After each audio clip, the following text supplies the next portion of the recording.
At 3:17 in the afternoon on October the 12th, 1944, Gefreiter Dietrich Hartmann stepped off an army truck in Princeton, Maine, and his entire understanding of the enemy collapsed in 30 seconds. There was no fence. He stood in a clearing carved from wilderness surrounded by spruce and fir that stretched toward an October sky the color of gunmetal. The air smelled of pine resin and approaching winter. 36 other German prisoners climbed down from the truck bed behind him, their boots crunching on fallen needles. They formed a ragged line, waiting for orders, waiting for the wire, waiting for the towers and the guns that had defined every moment of their captivity since surrender. The wire never came. Hartmann turned slowly a full circle, his eyes scanning the tree line in every direction. Forest. Just forest. Birches standing like pale ghosts among the evergreens. The dark surface of a lake visible through the trees, flat as hammered steel. No barbed wire. Oh. No guard towers, no machine gun nests, no boundary between here and there, between captivity and freedom, between prisoner and man. For 10 years, the Reich had taught him what to expect from the Americans. He had sat through lectures in the Hitler Youth, absorbing lessons about racial inferiors and Jewish conspirators. He had read the pamphlets distributed to Wehrmacht soldiers describing American prison camps as death factories where prisoners were worked until they collapsed, then left to die in their own filth. Better to fight to the last bullet, the propaganda insisted, than to fall into American hands. He had believed them, every word. The truck driver, an American sergeant whose belly pressed against his uniform buttons, walked to the rear of the vehicle and dropped the tailgate with a metallic clang. He looked at the assembled prisoners with an expression Hartmann could not read. Not hatred, not contempt. Something closer to boredom. A civilian emerged from one of the log cabins that ringed the clearing. He was perhaps 50, with the weathered face of a man who spent his life outdoors. He wore wool trousers and a flannel shirt, and he walked with the easy confidence of someone on his own ground. "I'm Earl Dawson," the civilian said. His voice carried across the clearing without being raised. "I run this logging operation. You men are here to work. The rules are simple." An interpreter, a German-American corporal, translated in clipped sentences. "You work hard, you eat good, you cause trouble, you go back behind the wire. Simple as that." Dawson gestured toward the cabins. "Those are your quarters. 8 men to a cabin. Bunks, stoves, blankets. You'll be issued work clothes and tools tomorrow morning. Mess is at 6 noon and 6. Don't be late." Hartmann listened to the translation, his mind struggling to process the words. Tools. They were going to be given tools. In a camp without a fence. "You'll be cutting timber," Dawson continued. "You'll work in crews supervised by my men. The work is hard. The winter here is harder. But if you do your job, you'll be treated fairly." The civilian paused, his eyes moving across the assembled prisoners. "Questions?" No one spoke. What question could capture the magnitude of what they were seeing, what they were hearing? Hartmann glanced at the man beside him, a sergeant named Klaus Brenner who had survived 5 years of war. Brenner's face showed nothing, but his hands were clenched at his sides. "All right then," Dawson said. "Sergeant will show you to your quarters. Wash up. Supper in 2 hours." The American sergeant motioned for them to follow. They walked across the clearing in a loose column, their footsteps the only sound. Hartmann noticed things, small things. The cabins were solidly built chinked logs with tar paper roofs. Smoke rose from several stovepipes, suggesting warmth inside. A path led down to the lake, well worn, unguarded. A tool shed stood open, axes and saws visible in the dimness. Axes. Just sitting there. No lock. No guard. His cabin smelled of wood smoke and damp wool. 8 bunks lined the walls, 4 to a side, with straw-stuffed mattresses and U.S. Army blankets. A cast-iron stove sat in the center, already radiating heat. A kerosene lamp hung from a ceiling beam. In the corner, a bucket of water with a dipper. Hartmann chose a bunk near the window and sat down carefully, as if the simple act of sitting might trigger some hidden punishment. Through the small glass pane he could see the lake and the unbroken wall of forest beyond. No fence. The thought repeated itself, an endless loop his mind could not escape. Klaus Brenner took the bunk across from him. The older man set down his small bundle of belongings and looked around the cabin with the same careful assessment he had once used to evaluate enemy positions. "They trust us," Brenner said quietly in German. The other men in the cabin turned to listen. "Or they think the forest will keep us here better than wire ever could." "The winter will kill anyone who runs," said another prisoner, a man from Bavaria with a frostbite-scarred nose. "I've read about winters in Maine, 20 below zero, 30 below. You wouldn't last 3 days." Hartman said nothing. He was thinking about the axe he had seen in the tool shed, thinking about how easy it would be to split a man's skull, thinking about how the Americans knew this must know this and were giving them the axes anyway. The door opened, and a young prisoner entered, barely 19, with the smooth face of someone who had seen too little of the war to have it written on his skin yet. His name was Conrad Fleischer, and Hartman had heard him crying in the dark during the Atlantic crossing. "There's a shower building," Fleischer said, his voice carrying a note of disbelief. "With hot water." The cabin went silent. "Hot water," someone repeated. "I saw steam coming out the door. The American sergeant said we could shower before supper. All of us." Brenner stood up. "Show me." They walked as a group to a small wooden structure near the mess hall. Inside, a row of shower heads protruded from one wall, fed by pipes that connected to a boiler in the corner. Steam rose from the grates in the floor. The American sergeant stood by the door, arms crossed, waiting. 15 minutes, he said through the interpreter. "Use the soap. There's towels on the bench." Hartman had not showered with hot water since before his deployment to North Africa. 20 months. For 20 months he had washed in cold streams in rain barrels in the Mediterranean surf. He had scrubbed away blood and sand and the accumulated filth of combat with water that made his teeth chatter and his hands go numb. He stripped off his clothes, the same work uniform issued at Fort Devens, already worn thin, and stepped under one of the shower heads, turned the valve, waited for the blast of cold he had learned to expect. The water came out hot. Not warm. Hot. Hot enough to redden his skin. Hot enough to make steam rise from his shoulders. He stood there motionless as water that felt like a gift from God ran over his body. Around him, other prisoners stood under their own streams, silent, their faces turned upward like men receiving benediction. Hartman looked down at himself. His ribs showed clearly under the skin. His hip bones jutted like blades. He had weighed 153 pounds when he enlisted in 1940. He had weighed 137 when he surrendered in Tunisia. The British field hospital had fed him enough to keep him alive, and Fort Devens had fed him enough to stop the dysentery, but he was still a shadow of what he had been. He reached for the soap. Real soap, not the gritty substitute they had used in the Wehrmacht, and began to wash. The lather was white and clean and smelled like nothing he could name. Like cleanliness itself, perhaps, like the absence of war. When his 15 minutes ended, he dried himself with a towel that was rough but clean, and dressed in the same clothes that now felt different against his scrubbed skin. He walked back to the cabin in silence, his mind working to reconcile what he had been told with what he was experiencing. The Americans execute prisoners. That's what the pamphlets had said. They work you until you die. They humiliate you. They treat you worse than animals. This officer just gave him hot water. Supper was served in the mess hall, a long building with tables and benches and a kitchen at one end where 2 American cooks worked over a wood-fired stove.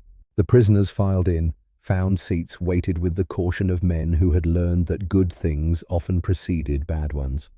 The meal arrived on metal trays. Beef stew thick with meat and potatoes and carrots.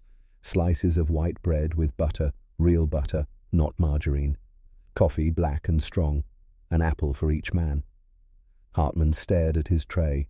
He had not seen this much food on a single plate since before the war. He picked up his spoon and took a careful bite of the stew. The meat was tender. The gravy was rich. The vegetables were soft and seasoned with salt and pepper. He took another bite. And another. Around him, prisoners ate with the focused intensity of starving men. Some ate slowly, savoring each mouthful. Others shoveled food as if afraid it might be taken away. Fleischer ate until tears ran down his face. An older prisoner vomited outside and came back to finish his meal. Hartmann ate until his stomach hurt. Then he ate the bread. Then the apple. The apple was crisp and sweet and tasted like autumn itself. He ate it to the core and considered eating the core.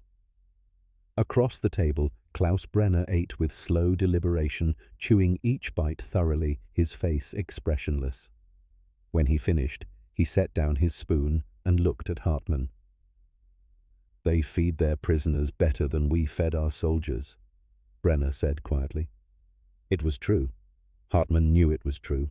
The rations in the Wehrmacht had shrunk year by year as the war consumed Germany's resources. By 1943, soldiers in the field were lucky to get 2,400 calories a day, and much of it was black bread and thin soup. What he had just eaten this single meal contained more meat than he had seen in a week of Wehrmacht rations. A man sat down beside them uninvited.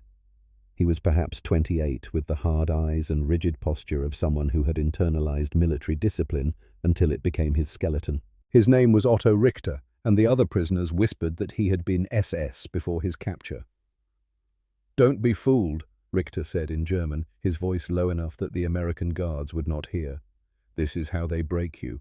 They feed you clean, you make you comfortable. Then they ask questions. They want you to forget who you are, what you swore to defend." Hartmann looked at him. "And who am I?" "A German soldier. A servant of the Reich. The Reich put me in North Africa with no water and no air support, and told me to hold a position against British armor.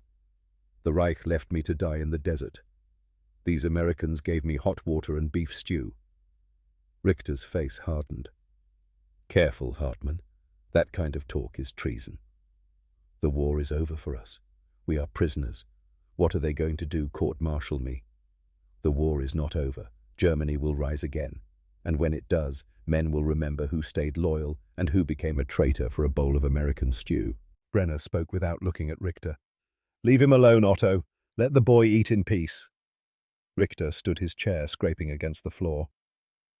"You will remember this conversation," he said to Hartmann. "Both of you." He walked away. Hartmann watched him go, feeling something shift inside his chest. A small crack in a wall he had not known was there. That night, Hartmann lay in his bunk and listened to the sounds of the camp settling into darkness. The stove ticked as it cooled. Someone coughed. Outside, wind moved through the trees with a sound like distant water. Through the window, he could see stars, more stars than he had ever seen, scattered across a sky so black and clear it seemed to go on forever. He thought about the axe. He thought about the fence that was not there. He thought about the hot water and the beef stew and the apple. He thought about 10 years of education in the Hitler Youth, 10 years of learning who the enemy was, what they believed, what they would do to you given the chance. Everything they told him suggested this was impossible. But here it was. Real. Undeniable. A prison camp without a fence. Guards who did not carry rifles. Food that prisoners would not see in German barracks. Hot water, soap, towels, trust. That was the word that kept circling in his mind. They were being trusted, given axes and saws and the freedom to work miles from camp with minimal supervision. Trusted not to run, not to fight, not to kill. Hartmann had nothing in his experience to help him understand this. In the Wehrmacht, you were watched constantly, suspected of disloyalty if you smiled too much or too little, reminded that the Gestapo had eyes everywhere, that defeatist talk was punishable by death, that the only acceptable emotion was fanatical devotion to the Führer. Here, no one watched. No one threatened. No one demanded anything except work. He tried to reconcile it with what he had been taught. The Americans were weak, the propaganda said. Soft, undisciplined. Their economy was failing their workers lazy, their military inadequate. They would collapse under the strain of a prolonged war. But the truck that brought them here had been well maintained, the engine running smoothly. The tools in the shed were quality American steel. The food came in abundance, served without rationing or apology. The cabin was weatherproof and warm. Everything spoke of a nation with resources to spare, of an economy producing more than it needed. One of the prisoners had told him that America was making 4,000 aircraft a month. 4,000. Germany was making perhaps 800. The numbers were impossible. Surely propaganda themselves, American lies to demoralize the enemy. But what if they were not lies? What if everything was a lie? Hartman closed his eyes, but sleep would not come. His mind churned with questions that had no answers, doubts that had no resolution. He had believed, he had followed orders, he had marched and fought and nearly died for a cause he thought was righteous. Now an enemy had given him an apple, and the foundation of his certainty was beginning to crack. Morning came with the clang of a metal triangle beaten with an iron rod. Hartman woke disoriented, reaching for a rifle that was not there, his body expecting the harsh reveille of the Wehrmacht. Instead, he found himself in a wooden bunk in a warm cabin, with sunlight slanting through the window. Breakfast was oatmeal with milk and brown sugar bread with butter and coffee. Again the prisoners ate in stunned silence. Fleischer whispered that he had dreamed he was home eating his mother's cooking. He had woken crying, realizing it was only half a dream. The food was real, but home was gone. After breakfast they assembled in the clearing. Earl Dawson stood before them, flanked by 3 American supervisors. One of them was tall and lean, with the weathered face of someone who had spent his life in the forest. His name, Hartman would learn, was Harold McAfee. "We're going to issue your work gear," Dawson said through the interpreter. "Boots, gloves, wool shirts, trousers. You'll also get a number. That number goes on your clothes and your bunk and your tool. Don't lose it." They filed past a table where supplies were distributed. Hartman received boots that fit heavy canvas trousers, a wool shirt in red and black plaid leather gloves, and a wool cap. The clothes smelled new. The boots were American-made, stamped with a manufacturer's mark from Pennsylvania. Then came the tools. Dawson held up an axe, the head gleaming in the morning sun. "This is your primary tool. You'll also use cross-cut saws, wedges, and PVs. These tools are sharp. They're dangerous, and we're trusting you with them." The interpreter translated. Hartman watched Otto Richter's face as the words sank in, saw the flicker of calculation in his eyes. "You'll work in crews of 6, Dawson continued. "Each crew will have an American supervisor. You'll go where he tells you, cut what he tells you to cut, and work until he tells you to stop. You'll be paid 80 cents per day in camp vouchers. You can use them to buy tobacco, candy, writing paper, whatever we have in the commissary." 80 cents per day. Hartman's mind stumbled over the concept. Prisoners, being paid, for work. It violated everything he understood about the relationship between captor and captive. Harold McAfee stepped forward. "I'll take the first crew," he said. He pointed to 6 men, including Hartman. "You 6, follow me." They walked into the forest single file, following a path that wound between massive spruces and white pines. The morning air was cold enough to make breath visible. Frost still clung to shaded patches of ground. A chickadee called from somewhere in the canopy, a sound so cheerful and unconcerned with war that Hartman felt something loosen in his chest. They walked for perhaps an hour, maybe 2 miles from camp. The path ended at a stand of tall pines marked with paint. McAfee stopped and set down his pack. "We're cutting these," he said, gesturing to the marked trees. The interpreter who had accompanied them translated. "I'll show you how we do it here. It's probably different from what you know." He picked up an axe and approached one of the pines. "You make your undercut on the side you want it to fall, like this." He swung the axe with practiced ease, chips flying. The rhythm was steady, methodical, the sound of steel biting wood echoing through the forest. After a dozen swings, he had created a triangular notch, perhaps 6 inches deep. "Then you make your back cut on the opposite side a little higher. Leave a hinge of wood in the middle. The tree will fall toward your undercut." He demonstrated, then stepped back as the pine groaned and tilted. It fell with a crash that sent snow cascading from nearby branches, the impact shaking the ground. "Your turn," McAfee said, handing the axe to Hartman. Hartman took it. The handle was smooth, worn by years of use. The head was heavy, perfectly balanced. He approached another marked pine and positioned himself the way McAfee had shown. The first swing felt awkward. The axe glanced off the bark. "Let the weight of the head do the work," McAfee said. "You're just guiding it." Hartman tried again.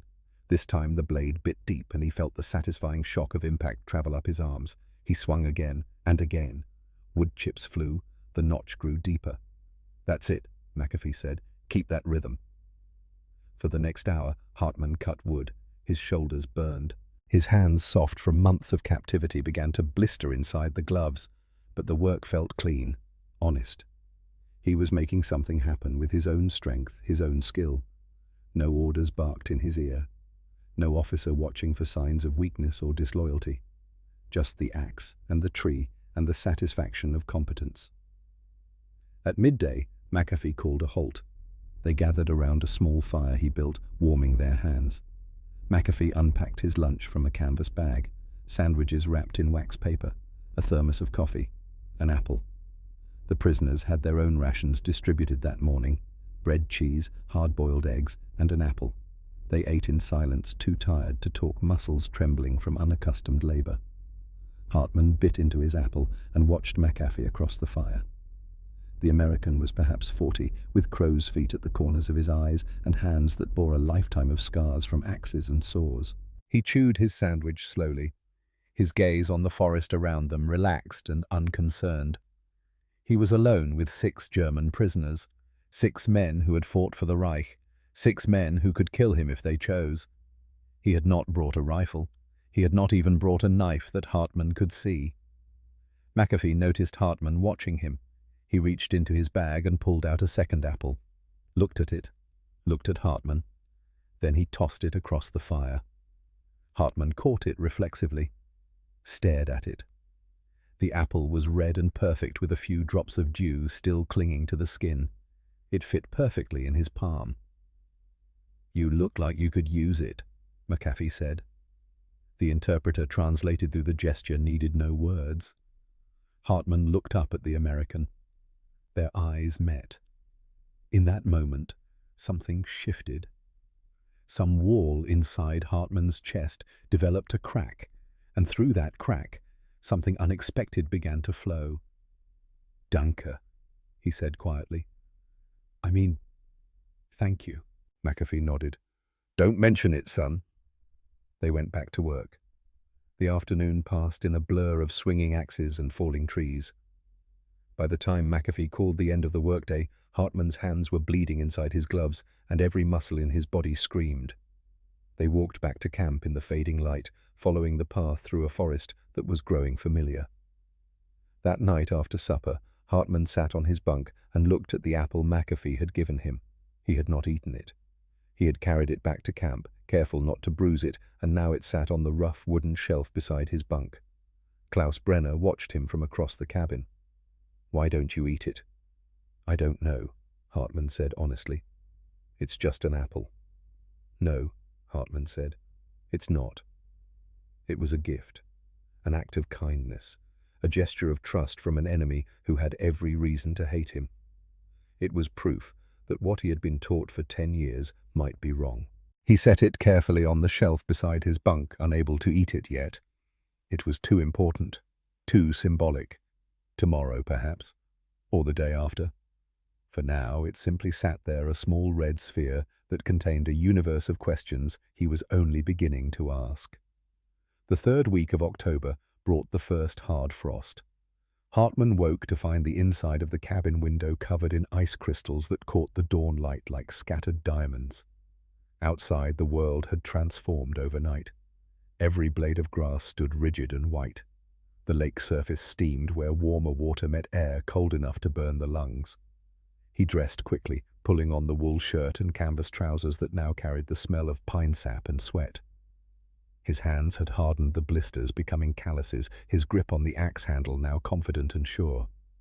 In 3 weeks, his body had begun to remember what it meant to be strong. At breakfast, the oatmeal steamed in their bowls.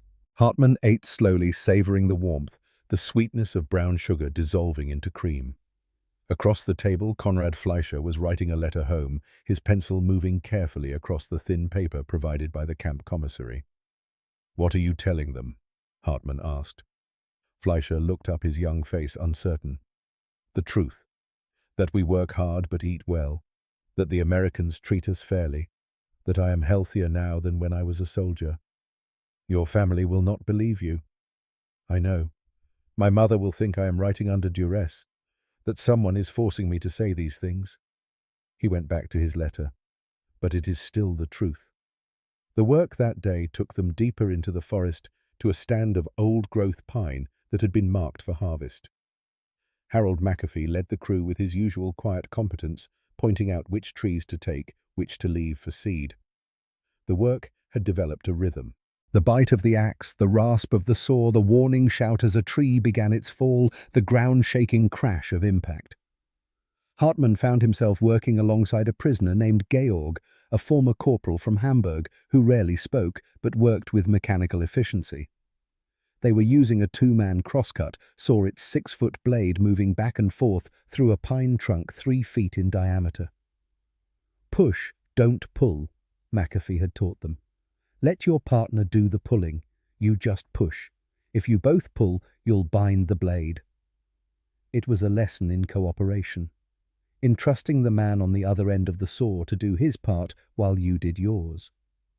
Hartmann felt the rhythm of it, the way Georg's pull became his push, the way they could work for an hour without speaking and still move in perfect synchronization. When the tree finally fell, McAfee came over to inspect the stump. "Clean cut," he said. "You two work well together." It was a small compliment, but Hartmann felt it settle somewhere in his chest. Recognition, approval, the acknowledgement that he had done something competent and useful. At midday, they gathered around the fire again. The routine had become familiar. The sandwiches and coffee, the apples, the brief rest before the afternoon's labor resumed. But today, something was different. McAfee was studying Hartmann with an expression that suggested he was coming to a decision. Finally, he spoke. "You speak any English, Hartmann?" The interpreter started to translate, but Hartmann held up a hand. "Little," he said in English. "I learn." McAfee nodded. "Good. You're smart. I can see that. You watch, you listen, you figure things out." He pulled a small book from his pack. "My daughter gave me this. Said I should try to talk to you fellows, see if we can't understand each other a bit better." It was a German-English phrase book, well worn with pencil marks in the margins. "She's 16, McAfee continued. "Sarah, smart as a whip. Wants to be a teacher someday." He flipped through the pages. "She says if we can talk to each other, maybe we won't be so eager to kill each other next time." Hartmann felt something catch in his throat. "I have sister," he said slowly in English. "Greta. Same age. 16. Yeah. Where is she now?" "Stuttgart. With my mother. I hope." The words came haltingly, each one chosen with care from his limited vocabulary. McAfee was quiet for a moment. Then he handed the book to Hartmann. "Keep it. Study it in the evenings. I'll help you with pronunciation." "I cannot." "You can. Sarah would want you to have it. She'd say it's doing more good here than sitting on our shelf at home." Hartmann took the book carefully, as if it might break. The cover was soft, with handling the pages dog-eared and marked with someone's careful notes. Inside the front cover, written in a young hand, was "Property of Sarah McAfee. If found, please return." "Thank you," he said. The words felt inadequate. That evening after supper, Hartmann sat on his bunk with the phrase book open on his lap. Around him, the other prisoners were engaged in their own pursuits. One group played cards with a deck provided by the camp commissary. Another wrote letters. Klaus Brenner was reading a German translation of Jack London that someone had found in the camp's small library. Hartmann worked through the phrases methodically. "Good morning, good afternoon. How are you? I am well, thank you. Please. The weather is cold, the tree is tall. I am hungry, I am tired." Simple words, basic sentences, but each one was a brick in a bridge he was building between the world he had known and the world he was discovering. Conrad Fleischer came and sat beside him. "Can I see?" Hartman handed him the book. The young man flipped through it, his lips moving as he tried out the sounds. "This is good. This is very useful." He looked at Hartman. "Do you think they will let us stay after the war, I mean? We are prisoners, Conrad. They will send us home when it ends." "But what if home does not want us back? What if we are seen as traitors for surrendering, for eating American food and learning American words?" It was a question Hartman had been avoiding. The thought of returning to Germany, to a defeated nation that might view its returned prisoners with suspicion or contempt, filled him with dread. But the alternative, staying in America, becoming something other than German, seemed equally impossible. "We survive," Hartman said. "That is all we can do, survive and try to become better than we were." Otto Richter appeared in the doorway, his face hard in the lamplight. He had been avoiding the Maine group, spending his evenings with 3 other prisoners who shared his unwavering devotion to the Reich. "Still studying your American lessons, Hartman?" His voice carried contempt. "Learning to be a good little prisoner." Hartman closed the book. "Learning to speak to the people who feed me." "They feed you to make you compliant, to make you forget." "Forget what?" "Who you are, what you swore." Hartman stood slowly. He was tired of this, tired of Otto's constant needling, tired of pretending that loyalty to a defeated cause was more important than the reality in front of his eyes. "I swore to defend Germany," he said quietly. "Not to starve in an African desert, not to die for officers who abandoned us. I swore to serve my country, and my country sent me to die for nothing." He took a step closer to Otto. "These Americans gave me hot water and honest work. That is more than the Reich ever gave me. You are a traitor. No, I am a man who can see the truth. You are a man who chooses to be blind." Klaus Brenner stood up from his bunk. "That's enough, Otto. Leave him alone." Otto's eyes moved between them, calculating, weighing odds. Finally, he turned and left without another word. Brenner sat back down heavily. "You made an enemy there." "I think I already was his enemy. I just stopped pretending otherwise." "Be careful. Men like Otto are dangerous, even here, especially here where he feels control slipping away." Hartman nodded, but his mind was already returning to the phrasebook, to the work of building his bridge word by word. The 4th week brought rain. Cold, steady, the kind of rain that found every gap in clothing and turned the forest floor into a bog of mud and fallen needles. They worked anyway, their wool shirts heavy with water, their boots squelching with each step. On the 3rd day of rain, Earl Dawson made an announcement at breakfast. "Weather's too dangerous for logging. We're taking the day to maintain equipment. Tools need sharpening, cabins need repairs. You'll work in camp today." Hartman spent the morning in the tool shed, learning to sharpen axes on a grinding wheel. An older American supervisor, a man named Charlie, who had lost his left hand in a logging accident years before, showed him the technique. "You want an edge you can shave with," Charlie said, running his thumb carefully along a blade. "Not so sharp it chips on the first swing, but sharp enough to bite clean." He demonstrated his single hand working the axe against the spinning stone with practiced ease, sparks flying. The sound was rhythmic, almost musical. "Your turn." Hartman took over his hands, finding the rhythm, the angle. Charlie watched critically, occasionally reaching out to adjust his grip or the blade's position. "You got good hands," Charlie said after a while. "Carpenter's hands, maybe. You do that kind of work before the war." "My father was carpenter. I learned from him small boy." The English came more easily now, though still broken. "Good trade. Always need carpenters. My boy's learning it now down in Portland. Rather he do that than logging. Logging's hard on a man's body."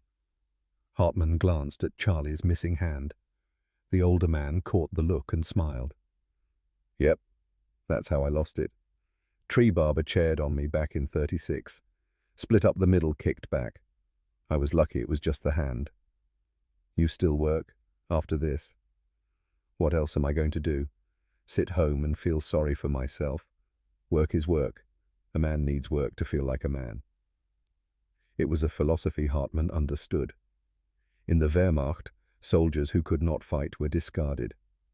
Injured men were often given desk jobs if they were officers, or sent home to uncertain futures if they were enlisted. But here, a man who had lost his hand in a terrible accident still worked, still contributed, still held his dignity. That afternoon, Sarah McAfee appeared at the camp. She arrived in her father's truck, pulling up to the mess hall with a cargo of supplies, flour, sugar, canned goods. Hartmann was carrying firewood to one of the cabins when he saw her climb out of the cab. She was younger than he had imagined, slight and dark-haired, moving with the confident energy of someone who had grown up in these woods. She saw him watching and waved. Hartmann froze, uncertain. Prisoners did not wave at civilians, certainly not at young women. But she had waved at him, and to ignore it would be rude. He raised a hand in return, awkward, feeling the eyes of both the American guards and the other prisoners on him. Sarah said something to her father, who was unloading sacks of flour. Harold McAfee looked over at Hartmann, then back to his daughter. They had a brief conversation that Hartmann could not hear. Then Sarah walked over to him. "You're Dietrich Wright. My dad says you're learning English." He understood perhaps half the words, but the meaning was clear enough. "Yes, I learn. Your book very helpful. I'm glad. Can I ask you something?" He nodded, wary. "Why are you here? I mean, why did you fight for Germany? You seem like a nice person." It was the most American question imaginable. Direct, innocent, asked without guile or understanding of how complex the answer really was. "I born German," he said slowly. "Is my country. When your country say fight, you fight. Yes, I guess. But what if your country is wrong? Then you learn this too late, after you already soldier." She considered this, her young face serious. "That's really sad." "Yes, is very sad," Harold McAfee called out. "Sarah, let the man work." She rolled her eyes, a gesture so normal, so unmarked by war or ideology, that Hartmann almost smiled. "I have to go, but keep studying.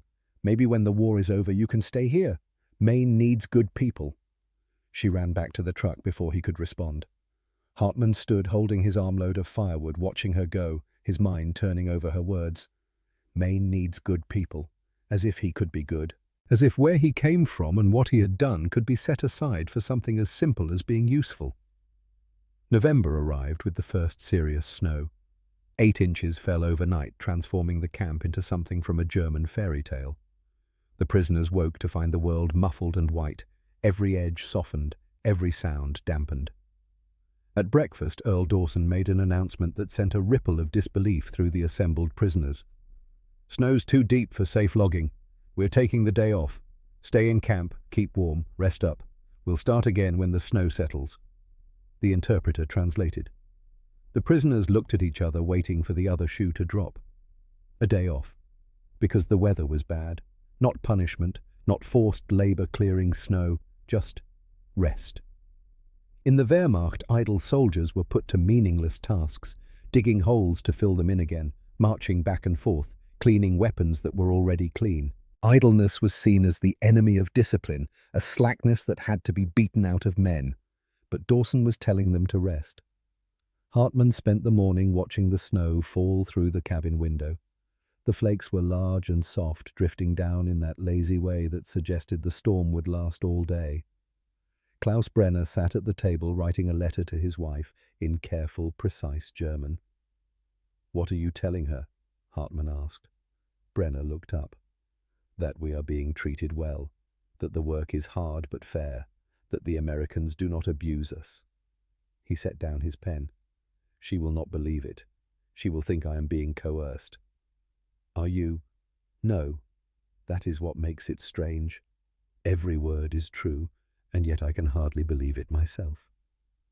Conrad Fleischer was teaching himself to carve using a small knife purchased from the commissary and a piece of pine. His hands moved slowly, carefully, shaving away curls of wood. The shape emerging was crude but recognizable, a bird perhaps, or an attempt at one.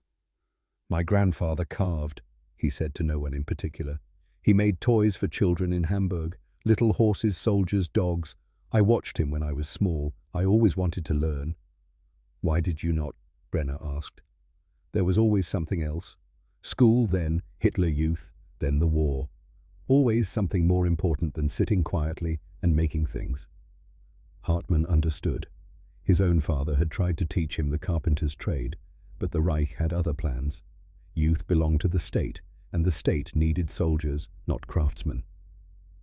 That evening, something unprecedented happened. Earl Dawson appeared at their cabin with an armload of books. German books, somehow acquired from sources Hartmann could not imagine. "Library sent these up from Bangor," Dawson said through the interpreter. "Figured you men might want something to read. We'll set up a shelf in the mess hall. Honor system. Take what you want. Return it when you're done." The books were a mix of German classics, Goethe, Schiller, Heine, and more recent works. Someone had even included a German translation of American novels: Steinbeck, Hemingway, Mark Twain. Hartmann selected a copy of The Adventures of Tom Sawyer in German translation. He had never read it. Had never read any American literature.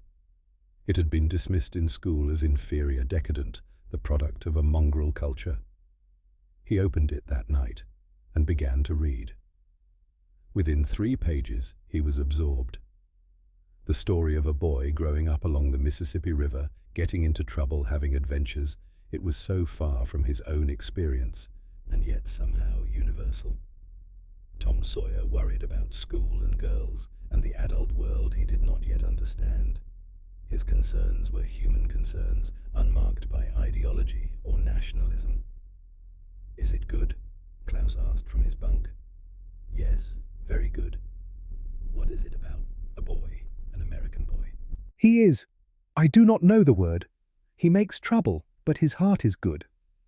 "Mischievous," Klaus said in English, then repeated it in German.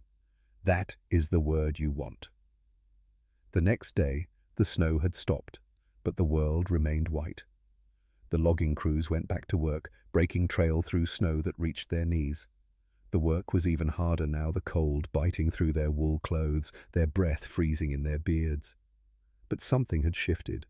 Hartmann could feel it in the camp, in the way the prisoners moved and talked. The day off had been a gift, unexpected and unearned. It had been trust. And slowly, almost imperceptibly, that trust was being returned. In the 6th week, Hartmann was assigned to a new work crew. The supervisor was a man named Tom Wilkins, younger than McAfee, with a quick smile and an easygoing manner that seemed at odds with the hard work of logging. The crew included Otto Richter. Hartmann felt the tension immediately. Otto worked with fierce intensity, attacking each tree as if it had personally offended him. He refused to speak to Wilkins, except through the interpreter, refused to acknowledge Hartmann's existence. At midday, when they stopped for lunch, Otto sat apart from the others. Wilkins noticed. "That fellow always this friendly?" he asked Hartmann. Hartmann's English had improved enough to understand. "He is, difficult. He believes still in Germany winning war." "War's over for you boys. Surely he can see that." "What we see and what we believe, not always same thing." Wilkins nodded thoughtfully. "Fair point. My brother's in the Pacific, fighting the Japanese. I imagine they got fellows just like your friend Otto, men who'd rather die than admit they lost. This is sad thing, to die for being proud." "Yep, that it is." They ate in silence for a while. Then Wilkins said, "You're doing good work, Hartmann. I've been watching. You're strong, you learn fast, and you don't complain. That counts for something." The praise was unexpected. Hartmann felt heat rise to his face.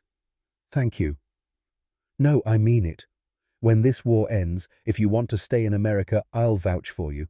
Men like you we can always use." Hartmann stared at him. "Stay in America?" "Sure, why not? You like the work, don't you? And from what I hear, Germany's going to be a mess for a long time. Might be easier to start over here." It was the second time someone had suggested he might stay. The idea was simultaneously thrilling and terrifying. To leave Germany, to abandon everything he had known to become something other than what he was, it seemed impossible. But so had this. All of this. The camp without fences, the trust without surveillance, the kindness without motive. "I think about this," Hartman said finally. That night he lay in his bunk and did exactly that. Thought about what it would mean to stay, to learn English fluently, to work as a carpenter in a country that seemed to have unlimited resources and opportunities, to become American, to become the enemy he had been taught to hate. Except they were not the enemy. That was the truth he could no longer avoid. They were just people. People who worked hard and ate well and trusted strangers with axes. People who gave their prisoners hot water and libraries and days off when the snow was too deep.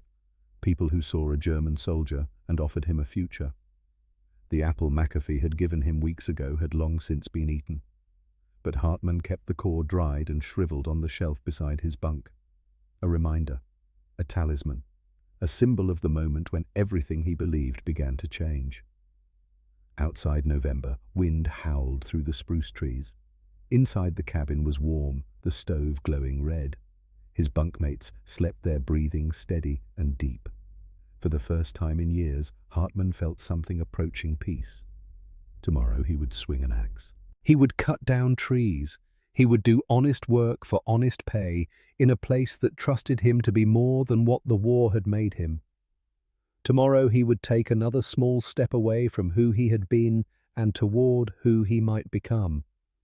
But tonight he simply slept dreamless and warm in a prison without walls.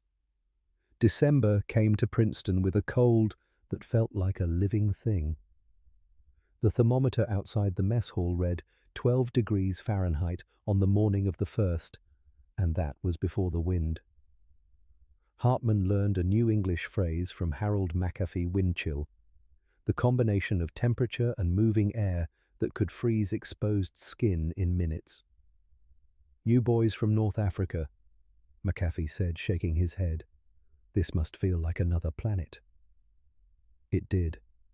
Hartman had known cold in the desert the nights when temperatures dropped and men huddled around fires made from scrub brush and dried camel dung. But this was different. This cold had weight and intention. It searched for gaps in clothing, found them, and drove inward like knives. The work continued anyway. Trees fell in the frozen forest, their crashes echoing differently in the cold air, sharper and more final. The prisoners learned to work faster to stay warm, learned to recognize the early signs of frostbite, learned that wet meant death and dry meant survival. Hartman's vocabulary expanded with the weather. Frostbite, hypothermia, windbreak, layering. Each word was a tool for survival, and he collected them with the same care he had once collected German military terminology. His body had changed. When the camp doctor conducted monthly weigh-ins in the first week of December, Hartman stepped on the scale and watched the needle settle at 158 pounds. He had gained 21 pounds since October. His face had filled out. His ribs no longer showed like barrel staves. His arms had the ropey muscle of someone who swung an axe 8 hours a day. "You're healthier than when you were a soldier," the doctor said through the interpreter. It was the same thing he had told several of the prisoners. A clinical observation that carried enormous weight. Klaus Brenner had gained 18 pounds. Konrad Fleischer had gained 23, his boyish frame finally achieving something like adult proportions. Even Otto Richter, who ate his meals with visible resentment, had gained weight. The evidence was irrefutable and measurable. They were being cared for better as prisoners than they had been as soldiers of the Reich. On December 8th, Earl Dawson made an announcement at breakfast. 2 weeks from now is Christmas. We're going to do it right. Big meal day off the works. In the meantime, any man who wants to send a letter home for the holidays, get it to the mail office by the 15th.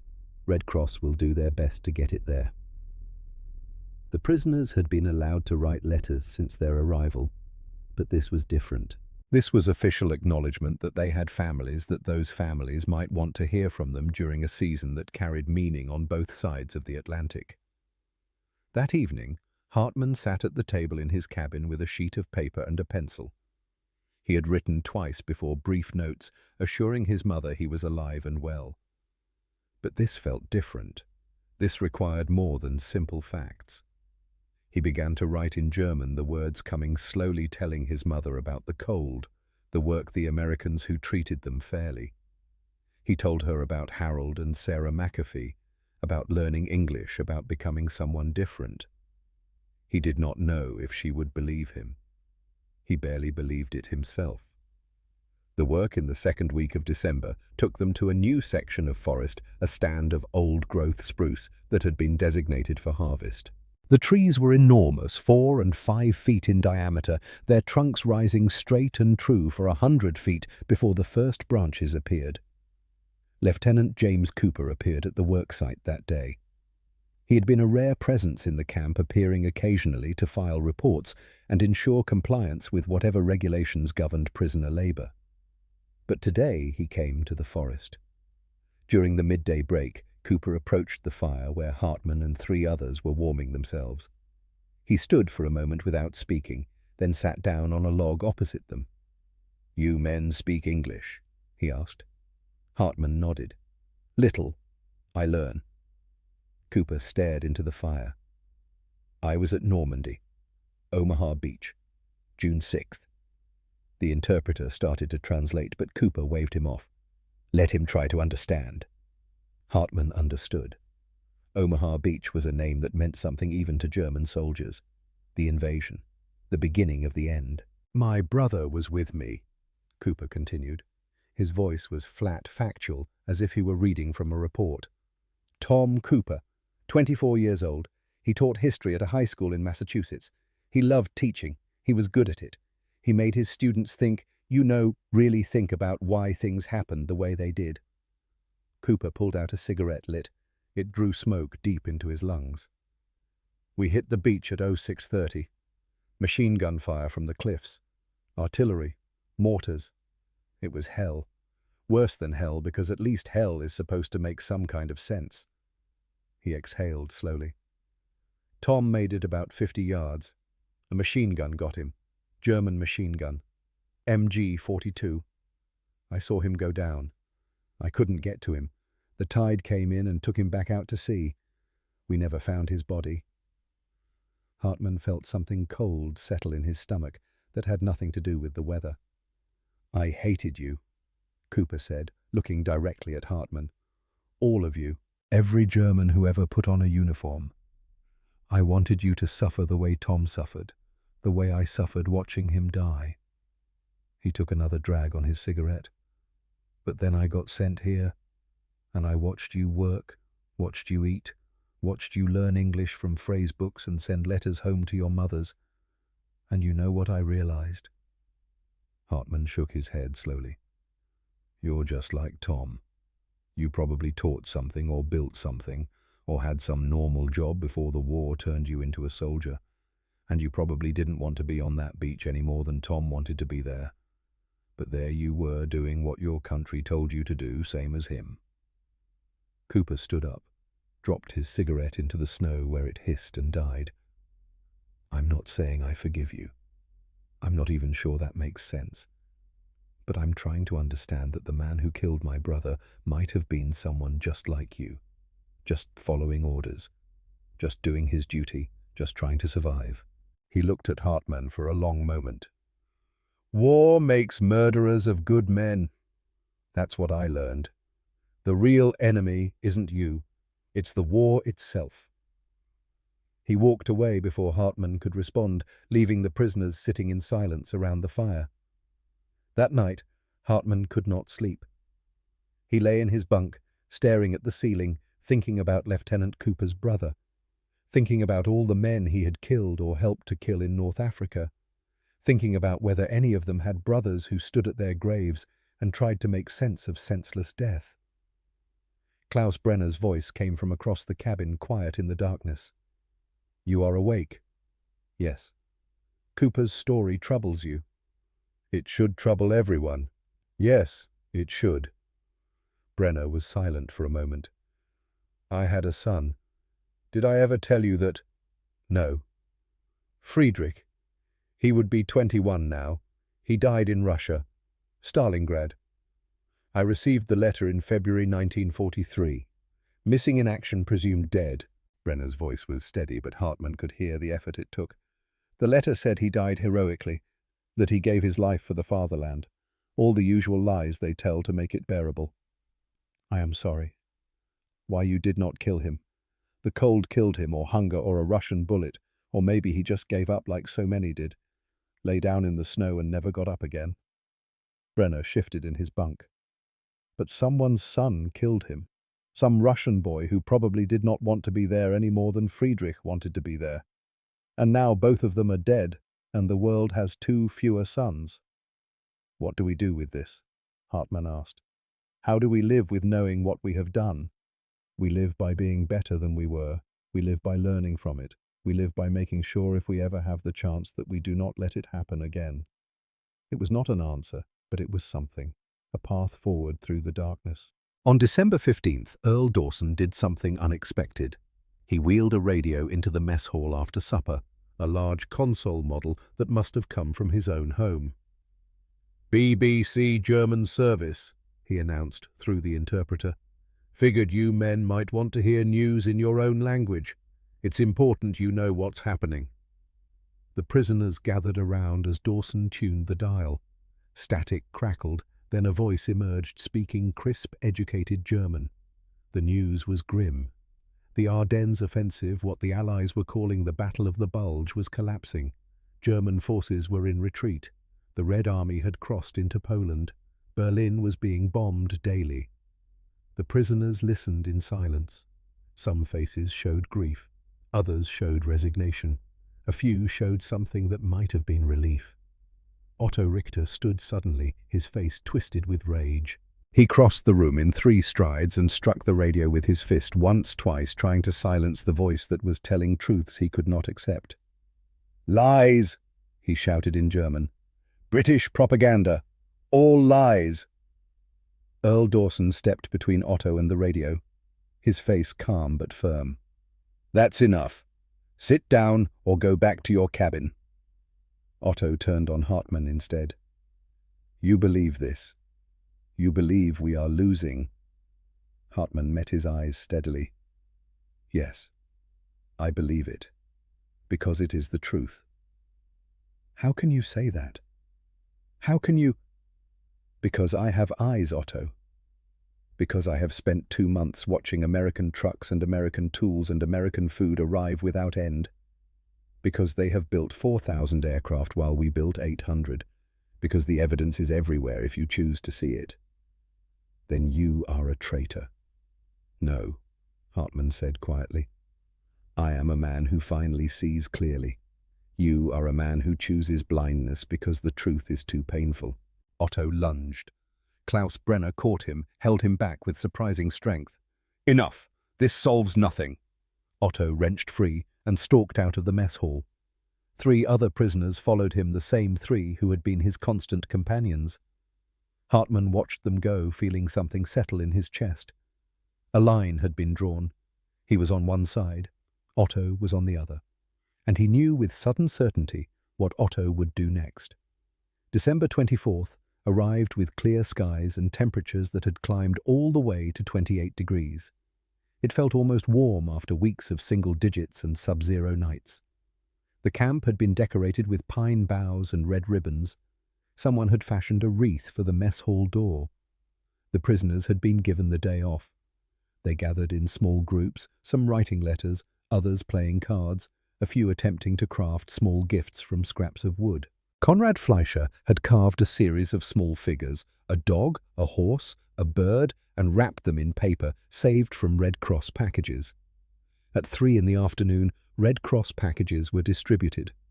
Each prisoner received a box containing cigarettes, chocolate coffee soap, and various small luxuries that had seemed impossibly distant just months before.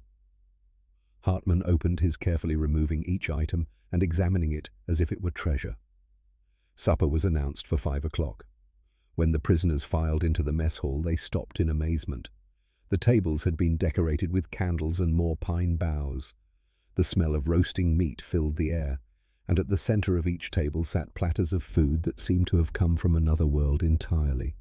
Roasted turkey, 3 of them enormous birds that must have weighed 20 pounds each, mashed potatoes in huge bowls, steam rising, gravy in pitchers, cranberry sauce, dinner rolls with butter, carrots and peas and creamed onions, and at the end of the table pies, pumpkin and apple and mincemeat enough for every man to have a full slice. Earl Dawson stood at the front of the room. "Merry Christmas, gentlemen. This is how we do Christmas in Maine. Eat until you can't move. That's the tradition." The prisoners sat slowly, as if afraid the food might disappear if they moved too quickly. Hartmann found himself at a table with Klaus Brenner, Konrad Fleischer, and 3 others. They stared at the platters in front of them. "This is not real," Fleischer whispered. "This cannot be real." "It is real," Klaus said. "Take some before I eat it all myself." They served themselves, and then they ate. The turkey was moist and tender, the gravy rich with drippings and herbs. The mashed potatoes were smooth as silk, the butter pooled in golden wells. Hartmann had not tasted food like this since before the war, in those distant days when his mother's kitchen still had cream and sugar and meat that did not come from tins. Konrad Fleischer began to cry. Not sobbing, just tears running down his face as he ate. "My mother used to make Christmas dinner," he said. "Before the war, before the rationing. This is like being home." After the main course, after the pies had been distributed and devoured, Harold McAfee stood up. He had brought his guitar, an old instrument with a worn finish and strings that looked as if they had been replaced many times. "Don't know if you fellows celebrate Christmas the same way we do," he said, "but I thought we might share some music, if that's all right." He began to play. The melody was instantly recognizable, simple and pure. "Silent Night." McAfee sang the first verse in English, his voice rough but true. The American supervisors and guards joined in, their voices blending. Then Hartmann stood. Hartmann. He did not plan it, did not think about it. He simply stood and began to sing in German. "Stille Nacht, heilige Nacht, alles schläft einsam wacht." His voice cracked on the first words. He had not sung in years, but he continued. Klaus Brenner rose and joined him, then Konrad, then others, until all the German prisoners were standing singing the carol in their own language while the Americans sang it in theirs. The melody was the same. The meaning was the same. For 3 minutes in a rough logging camp in the Maine wilderness, there was no war. There were only men far from home singing about peace on earth, goodwill toward men. When the last note faded, there was silence. Several prisoners were crying openly. Several Americans looked away, blinking hard. Lieutenant Cooper stood in the corner. Hartmann saw tears on his face, reflecting the candlelight. Otto Richter stood suddenly, his chair scraping against the floor. He walked to the door and out into the night, slamming it behind him. Near midnight, Hartmann walked outside. The sky had cleared completely, and the stars burned with an intensity that seemed impossible. His breath froze in clouds that glittered in the starlight. Otto Richter stood alone near the tree line, a dark shape against the snow. Hartmann walked over to him. "You should not have sung," Otto said without turning. "I sang a Christmas carol, the same carol they were singing. There was no betrayal in that." "You make it seem like we are the same, like there is no difference between us and them." "Maybe there is not," Hartmann said quietly. "Maybe that is what I am learning here, that people are people no matter which uniform they wear." Otto turned to face him. In the starlight his face was haggard, desperate. "If you believe that, then the Reich died for nothing. Everything we sacrificed was meaningless." "Perhaps it was." "No." Otto's voice rose. "No, that cannot be true." Hartmann looked at him and felt something close to pity. "I know what you are planning, Otto. I have seen you with your 3 friends. I have seen the maps you draw. I have heard the whispered conversations about escape." Otto's face went rigid. "Do not do it," Hartmann said. "The winter here will kill you. You will die in the snow for nothing but pride. Better to die free than live as a slave." You are not a slave. You are a prisoner who is being treated better than you deserve. And if you run, you will prove that you cannot be trusted. The rest of you are already traitors. What do I care what happens to traitors? Hartman sighed. Then I will not try to stop you. But know that when you freeze to death out there, you will die for nothing. The war is lost, Otto. Germany is lost. And no amount of fanatical devotion will change that. He walked away, leaving Otto alone in the cold. 2 days after Christmas, the temperature dropped to 5 below zero. The sky turned the color of old iron, and at dawn, a storm swept in from the north, the first real blizzard of winter. Snow fell thick and fast, driven by winds that howled through the camp like hungry wolves. The prisoners huddled in their cabins, grateful for the stoves and blankets and the day off that Earl Dawson granted without being asked. But at 2 in the afternoon, Dawson appeared at Hartman's cabin, his face grim. 4 prisoners are missing, he said through the interpreter. We think they tried to escape during the storm. We need volunteers to help search. Hartman stood immediately. I will go. Klaus joined him. We both will. They dressed in every layer they owned and followed Dawson to where Harold McAfee and Lieutenant Cooper were organizing search parties. The storm was worsening, the visibility dropping to perhaps 50 feet. They took a boat from the shore, McAfee said, shouting over the wind. Tried to row across the lake. The boat's been found capsized about a mile out. We need to search the shore and the woods in case they made it that far. Hartman's heart sank. The lake was perhaps 2 miles across at its narrowest point. In this storm, in this cold, with waves and wind, the chances of survival were almost zero. I think I know where they might go, Hartman said. If they survived the water, there is a direction they spoke about, northeast toward Canada. Cooper looked at him sharply. You knew they were planning this. I suspected. I tried to talk them out of it. But you did not report it. No. That is aiding an escape attempt. You could be sent back to a maximum security facility for that. Hartman met his eyes. I know. But I also know that reporting would have made me an informer. And I have seen what happens to informers. He paused. Also, I hoped they would change their minds, that they would see what I see, that running is death. Cooper studied him for a long moment, then nodded. Let's go find them before they freeze. The search party moved northeast, following the shore of the lake. The snow was knee-deep in places, the wind cutting through their layers like they were paper. Hartman had never been so cold. His face was numb, his fingers losing feeling inside his gloves.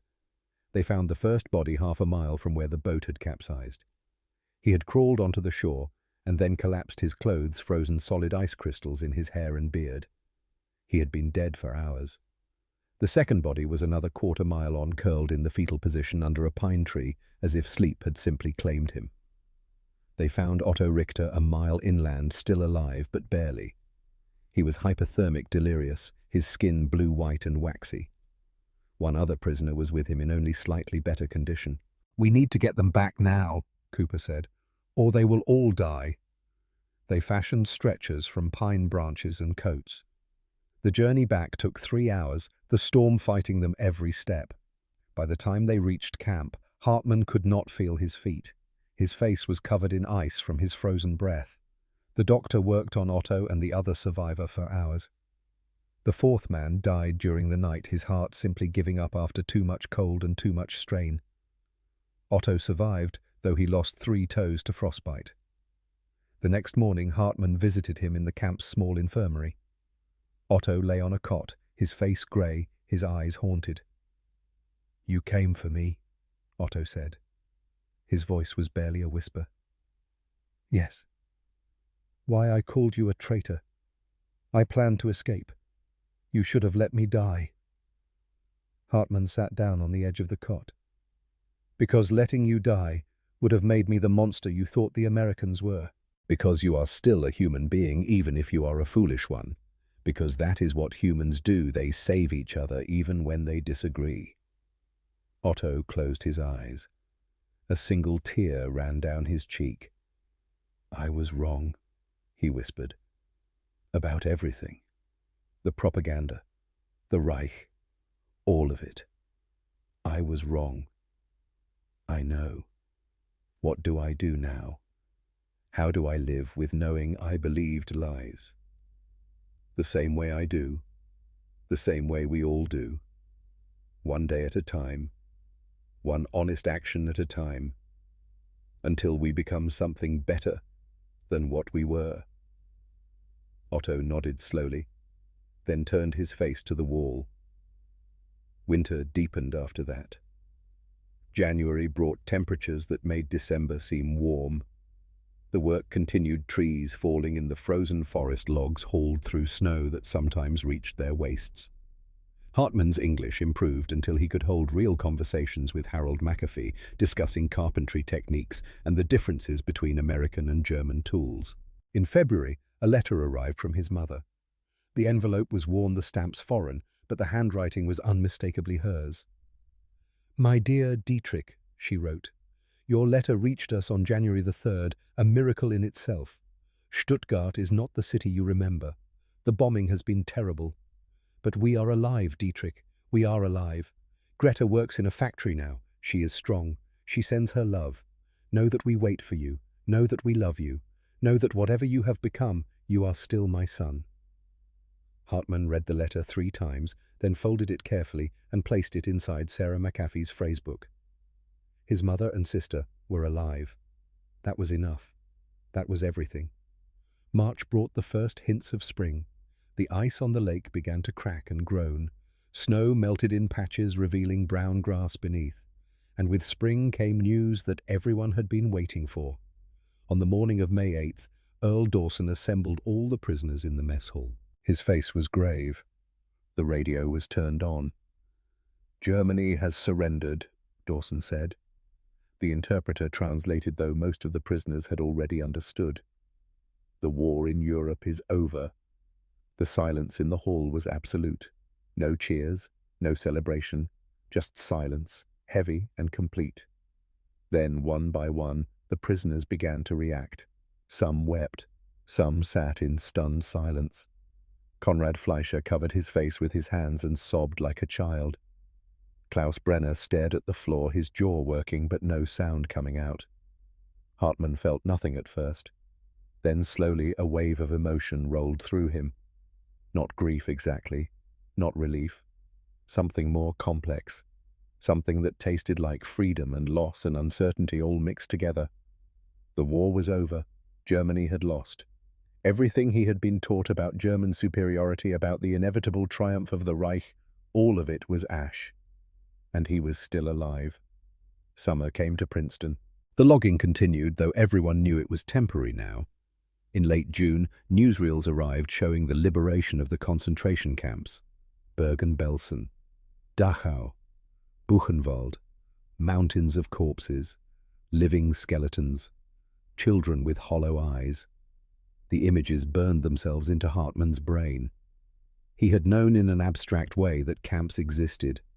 But this was beyond anything he had imagined. This was industrial murder. This was evil on a scale that defied comprehension. Otto Richter watched the footage in silence. Afterward, he sought out Hartman. "You were right," he said quietly. "About everything. We did this. Germans did this. And I gave them my loyalty. What will you do now? Live with it. Remember it. Make sure it never happens again." Otto looked at him with hollow eyes. That is all any of us can do. In the fall of 1945, the camp doctor conducted final weigh-ins. Hartman stepped on the scale and watched the needle settle at 164 pounds. He had gained 27 pounds since October of the previous year. His face was tanned and weathered from a year of outdoor work. His arms were strong. His hands were calloused but skilled. He looked like a different person than the hollow-eyed prisoner who had stepped off that truck 13 months ago. He was a different person. April of 1946 brought the news they had been waiting for. Repatriation would begin. Hartman's name appeared on the list for April 15th. On his final day, Harold McAfee found him packing his few belongings. "Got something for you," McAfee said. He held out an axe. Not just any axe, his personal axe, the one Hartman had watched him use that first day in the forest. The handle was worn smooth by decades of use. "I can't," Hartman started. "You can," McAfee interrupted. "You're a carpenter. Good carpenter needs good tools." "This axe is 75 years old. My grandfather used it, my father used it, I used it, and now you'll use it." Hartman took the axe carefully, feeling the weight of it, the history contained in the worn wood and aged steel. "Thank you," he said, and the words were completely inadequate. "Go home, Dietrich. Build something good." Sarah McAfee appeared. She held out a photograph showing Hartman and several other prisoners standing in front of one of the cabins. On the back, "To Dietrich, friend across the fence. Sarah McAfee, Princeton, Maine, 1945. Lieutenant Cooper was the last to say goodbye. He shook Hartman's hand. "Go build something good, Hartman. Be the man Tom would have wanted to know." The ship that carried him back to Europe departed on April 20th. The crossing took 8 days. Hartman spent most of that time on deck, Harold McAfee's axe wrapped carefully in canvas at his feet, watching the horizon for the first glimpse of land. Germany, when he finally saw it, looked like something from a nightmare. The train from Hamburg to Stuttgart took 2 days because so many rail lines had been destroyed. When it finally pulled into Stuttgart's damaged station on May 3rd, Hartman climbed down with his small pack and the axe. Whole blocks were just rubble. Buildings stood like broken teeth. People moved through the streets like ghosts. His mother stood in the doorway of what remained of their house. For a moment they just stared at each other. Then she rushed forward and pulled him into an embrace. "You're alive," she kept saying. "You're alive."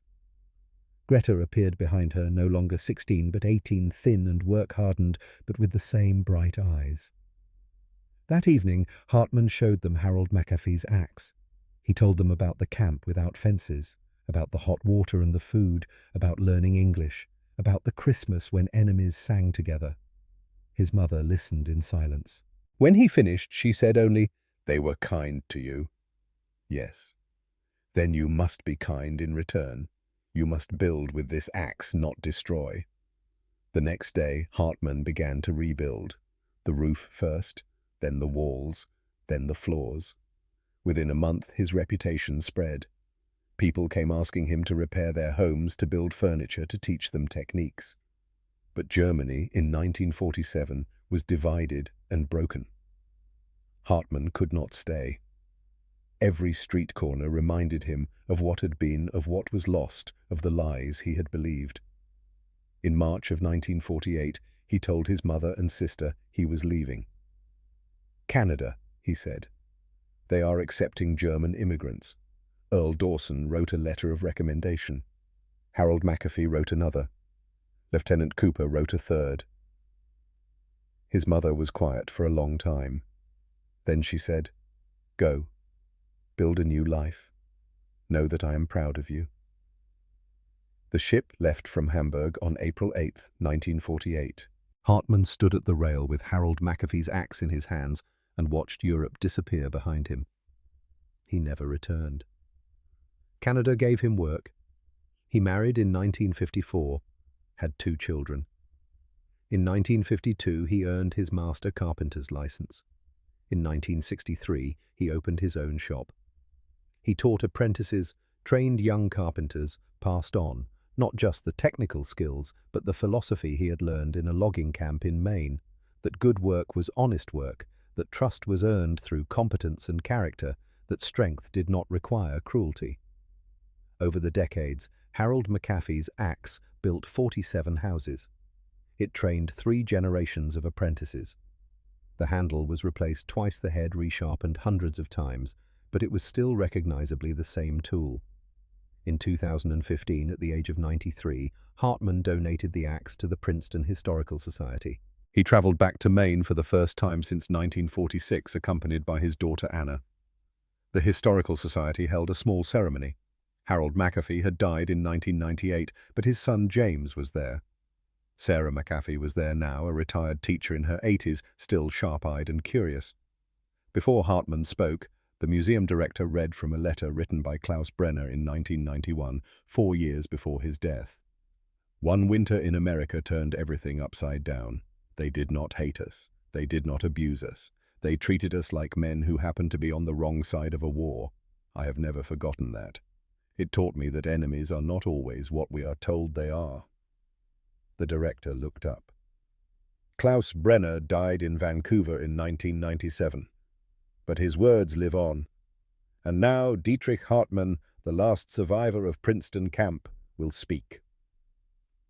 Hartmann held the axe one last time, feeling the smooth wood, the perfectly balanced weight. Then he placed it in a glass case labeled Tool of Transformation, used by POW Dietrich Hartmann at Princeton Logging Camp, 1944 to 1946. Gift of the donor, 2015. "This axe taught me to build," he said in his speech, his English still faintly accented after 67 years. "But the man who gave it to me taught me something more important. He taught me that enemies are just people on the other side of a line that someone else drew. That trust can cross that line. That kindness is not weakness, but the truest strength. I came to Maine as a prisoner. I left as a man. And I spent 70 years trying to earn the gift I was given here, the gift of being seen as human when I had every reason to be seen as enemy. If my story teaches anything, let it teach this, that fences are a choice, not a necessity. That trust is possible even across the deepest divisions. That the future does not have to repeat the past." He lived 9 more years after that. In the spring of 2024, at the age of 102, Dietrich Hartmann died peacefully in a nursing home in Kitchener, Ontario. In Princeton, Maine, in a small historical society museum, Harold McAfee's axe remains on display. The handle is worn smooth by a century of hands. The head is smaller than it once was, shaped and reshaped by countless sharpenings. But it endures. And on certain quiet afternoons when the light slants just right through the museum windows, you can almost see what it represents. The choice to trust instead of fear. The decision to build instead of destroy. In Princeton, the loons still call across Pokemoonshine Lake. The forest still stands where the camp once was. The trees that replaced those the prisoners cut now tall and straight and strong. The men are gone. The camps are gone. The war itself has passed beyond living memory into history. But the lesson remains. Trust is possible. Understanding is possible. Even enemies can find common ground when they are given the chance. The forest without fences taught that lesson to men who had been trained to hate. And some of them carried it home, planted it in the ruins of their own country, and watched it grow into something that looked from a distance remarkably like peace. The axe remains. And the lesson it taught remains with it, always, even now, even here, even you.